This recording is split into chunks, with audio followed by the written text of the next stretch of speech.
आलसी ब्राह्मण की कहानी। एक बार की बात है, एक गांव में एक ब्राह्मण रहता था। वह सुबह उठता, नहाता, पूजा करता, खाना खाता और फिर सो जाता था। उसके पास किसी भी चीज की कमी नहीं थी। एक बड़ा खेत, खाना पका कर देने वाली एक सुंदर सी पत्नी और 2 बच्चों का अच्छा परिवार था। सब कुछ होने के बाद भी ब्राह्मण के घरवाले एक बात से बहुत परेशान थे। वो बात यह थी कि ब्राह्मण बहुत आलसी था। वो कोई भी काम खुद नहीं करता था और दिन भर सोता रहता था। एक दिन बच्चों का शोर सुनकर ब्राह्मण जाग गया और उसने देखा कि उसके दरवाजे पर एक साधु गौतम बुद्ध भगवान आए हैं। ब्राह्मण और उसकी पत्नी ने साधु गौतम बुद्ध भगवान का स्वागत किया और उन्हें भोजन कराया। भोजन के बाद ब्राह्मण ने साधु की खूब सेवा की। साधु गौतम बुद्ध भगवान उनकी सेवा से बहुत प्रसन्न हुए और उन्हें वरदान मांगने को कहा। ब्राह्मण ने वरदान मांगा कि मुझे कोई भी काम न करना पड़े और मेरी जगह कोई और मेरा काम कर दे। तब साधु गौतम बुद्ध भगवान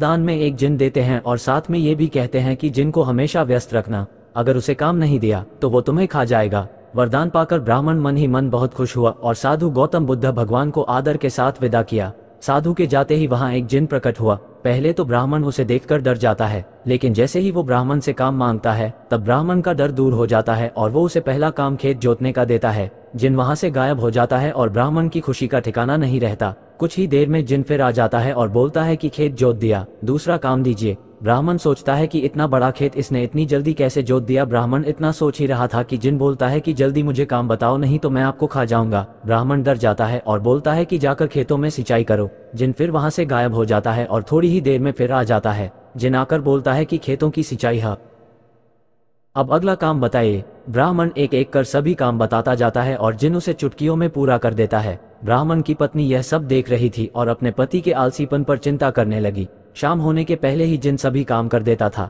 सब काम करने के बाद जिन ब्राह्मण के पास आ जाता और बोलता कि अगला काम बताइए, नहीं तो मैं आपको खा जाऊंगा। अब ब्राह्मण के पास कोई भी काम नहीं बचा जो उसे करने के लिए कह सके। उसे चिंता होने लगी है और वह बहुत डर जाता है। जब ब्राह्मण की पत्नी अपने पति को डरा हुआ देखती है तो अपने पति को इस संकट से निकालने के बारे में सोचने लगती है। वह ब्राह्मण से बोलती है कि स्वामी, अगर आप मुझे वचन देंगे कि आप कभी आलस नहीं करेंगे और अपने सभी काम खुद करेंगे तो मैं इस जिन को काम दे सकती हूँ। इस पर ब्राह्मण सोचता है कि पता नहीं ये क्या काम देगी। अपनी जान बचाने के लिए ब्राह्मण अपनी पत्नी को वचन दे देता है। इसके बाद ब्राह्मण की पत्नी जिन से बोलती है कि हमारे यहाँ एक कुत्ता है, तुम जाकर उसकी सीधी कर दो। याद रखना उसकी पूंछ एकदम सीधी होनी चाहिए। जिन बोलता है कि अभी यह काम कर देता हूँ। ये बोलकर वह वहां से चला जाता है। लाख कोशिश के बाद भी वह कुत्ते की पूंछ सीधी नहीं कर पाता और हार मान लेता है। हार कर जिन ब्राह्मण के यहाँ से चला जाता है। उस दिन के बाद से ब्राह्मण अपने आलस को छोड़कर सभी काम करने लगता है और उसका परिवार खुशी खुशी रहने लगता है।